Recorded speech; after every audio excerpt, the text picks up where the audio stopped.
At an event I went to last year called the Headless Gathering in Salisbury, it was a gathering of people who were interested in the ideas and practices of Douglas Harding, the 20th century mystic I've mentioned before.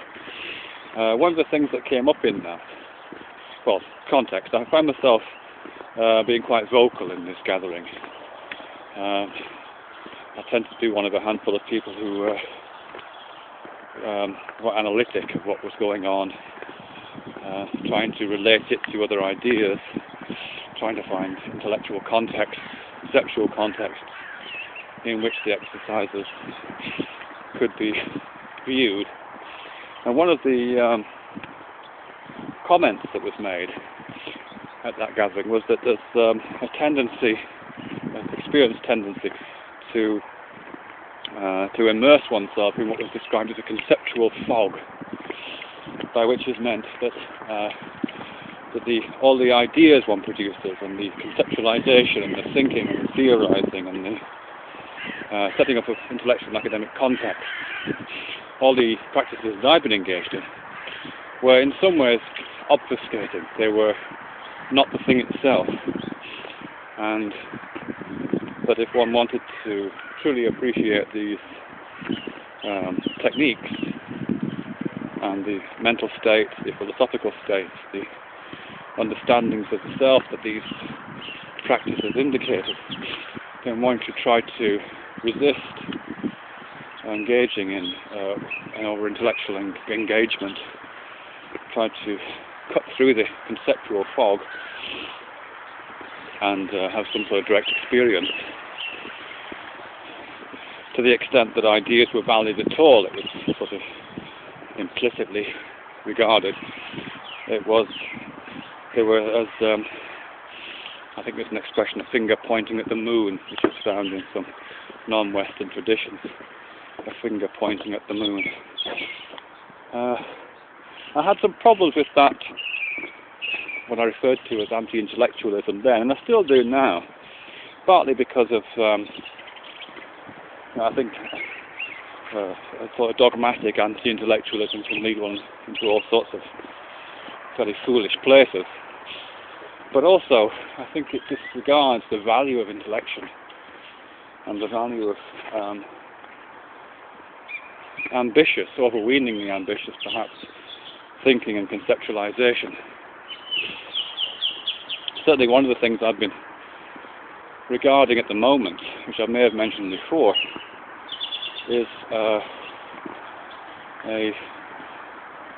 benefits of a prolonged and multivalent intellectual engagement with ideas, just to see what happens, if you like.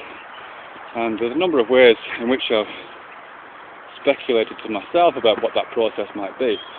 And the one that I'm finding most attractive right now is a kind of alchemical process. I like it partly because I'm very interested in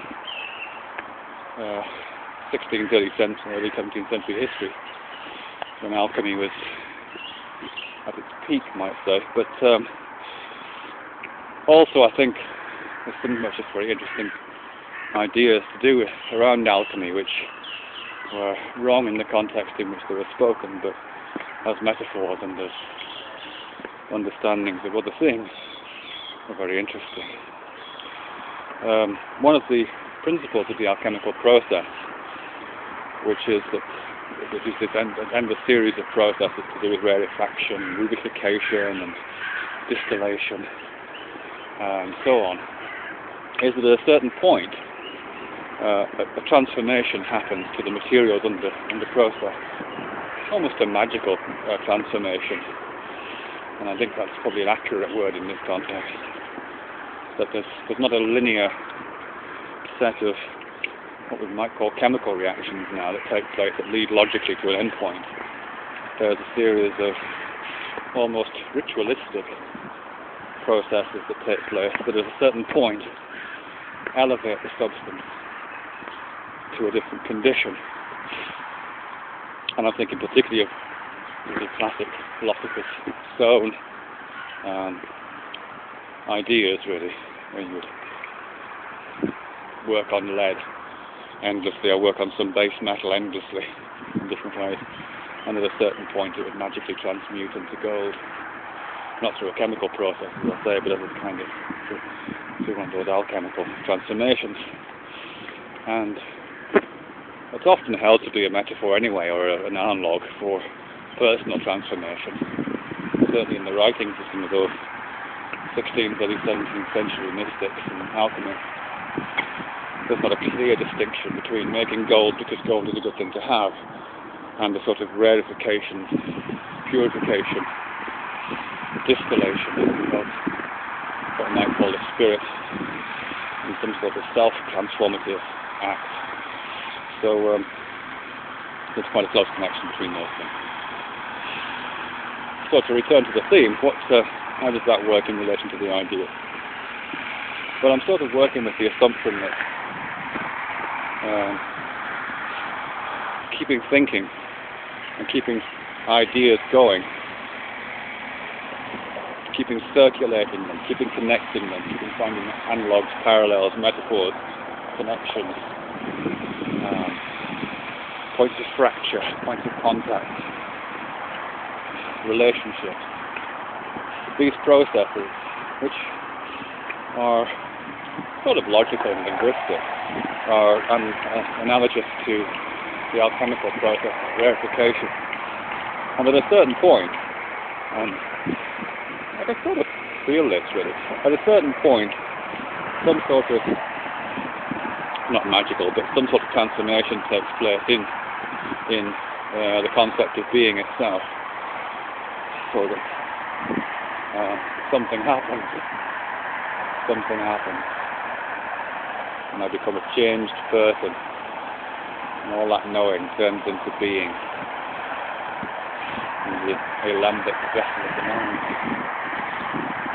Another sort of analogy I'm drawing from that, just to doesn't sound quite so wacko, is I'm looking at Michael Polanyi's writing. It's got a really lovely little short essay called The Structure of Consciousness, and he's talking about tacit knowledge again. But one of the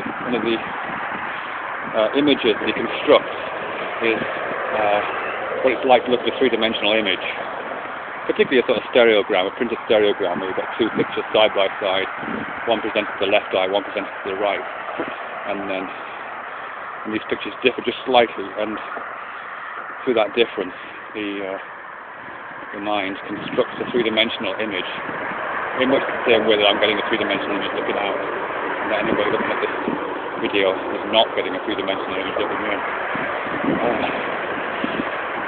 What Polanyi says is that, well, he says a number of things. First thing he says is that three-dimensionality, that illusion of depth in a stereogram, is a production of the slight differences between one image and the next. So it's news of difference, really. The information in the difference between the two images is what gives the depth. So difference itself is information providing. The second thing he points out is that when you see the three-dimensional image, we can't sort of retreat and go back and look at the individual images. We can't be simultaneously aware of these two images which make up the three-dimensional image, unless we close one eye or sort of take one picture out or something like that. What he's talking about is simultaneously, and that's the same in the real world. Whilst I'm looking at this little lake over here,